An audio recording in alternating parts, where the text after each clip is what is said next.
Emma Stone et Steve Carell dans Battle of the Sexes de Jonathan Dayton et Valerie Faris. 20 Thermostat Century Fox. Les réalisateurs de Little Miss Sunshine font revivre un match de tennis légendaire. Emma Stone et Steve Carell incarnent des joueurs rivaux, qui vont s'opposer sur fond de lutte féministe. Se prend une signification différente depuis l'élection de Donald Trump. En France, peu de gens ont entendu parler du match de tennis qui opposa Billie Jean King à Bobby Riggs en 1973. Dans Battle of the Sexes, Emma Stone et Steve Carell font revivre cet événement dans une mise en scène signée Jonathan Dayton et Valerie Faris, les réalisateurs de Little Miss Sunshine. Pour les droits des femmes. Pour se faire de la pub, un tennisman vieillissant et arrogant choisit de défier sa consoeur féministe. On a oublié cette rencontre qui fut, en temps, largement médiatisée.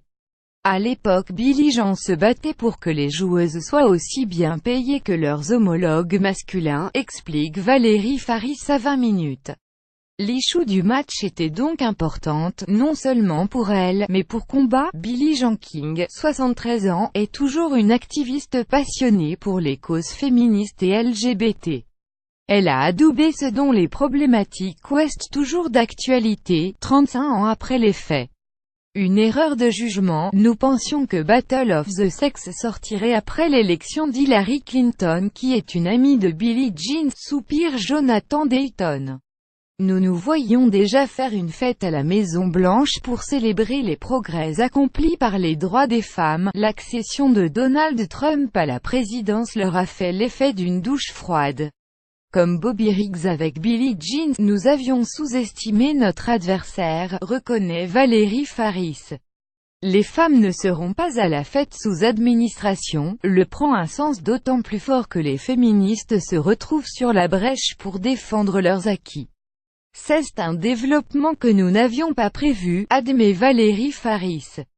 Le combat continue en claquant la porte de la fédération de tennis au début des années 1970 afin d'organiser un championnat féminin. Billie Jean King et ses collègues ont pris un gros risque. Comparable à la dénonciation des abus sexuels aujourd'hui, estime Jonathan Dayton. Leur courage pour réparer les injustices communique une énergie galvanisante à un dont le message dépasse largement le cadre du sport.